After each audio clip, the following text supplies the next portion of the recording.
And now, weather with your First Coast News storm experts. Powered by AC Designs Heating and Air Conditioning. And since Savannah is on our mind, whereas here in Duval, we're going to be on the fringes, or it looks like we're going to be on the fringes of the winter storm, it's just about a guarantee in Savannah and all points north on I-95. So if you have plans tomorrow morning to drive on I-95, even on the interstate, once you get going north, it's going to be a big problem. In fact, places like Savannah may initially have heavy ice and then snow on top of that. Same thing for Charleston, and you can work right up the coast. But let's deal with the first coast. For those of you here, first of all, this evening. And of course, as the sun is setting, it looks threatening out there, but the nearest precipitation is off to the south of us. So I'm not expecting a precipitation event, and I'm choosing that word because of the variety of precipitation we're going to have around the area tomorrow. I'm not expecting any precipitation this evening. Now, for those of you who do have travel plans down south, it's liquid, but it's a cold rain, even on down to Palm Coast as a storm system starts to develop here. But we can see the two ingredients developing of precipitation.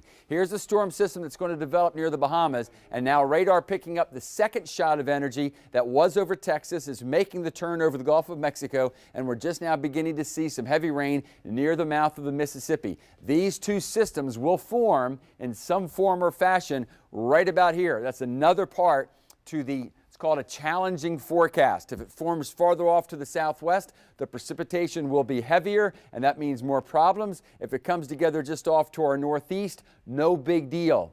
Looks like it's going to be happening, evolving right over the first coast as we go through the day on Wednesday and probably even pre-sunrise. So again, here's a closer look. No doubt about it. Windy on the coast, occasional gusts still of 40 miles per hour. What about the pipes tonight? Even less of a concern tonight than it was last night and this morning. It's going to be cold, but as far as a hard freeze, that's well off to the west and northwest of us. Now, that'll be a different story once we head into Thursday morning. Again, the winter storm warning. That's where we think the worst of the weather is just about a guarantee in some form or fashion.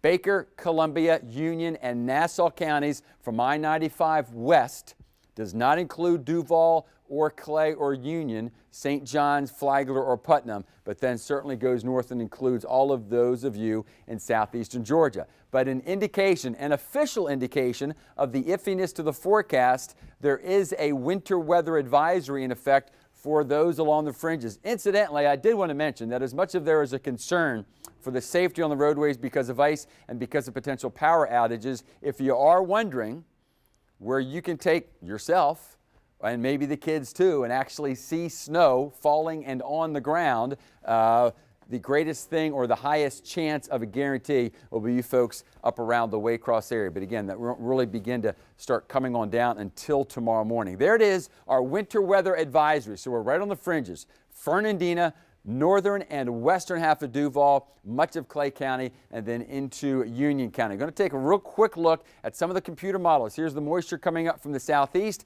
Here's a system coming in from the Gulf of Mexico. Watch how they come together right here. This is the computer model's attempt at cold rain, a mix, and snow. And so that's why we're going to be right on the fringes. I thought I'd pull out of this just momentarily to show you mild at the bank on Sunday, 70 Monday and Tuesday.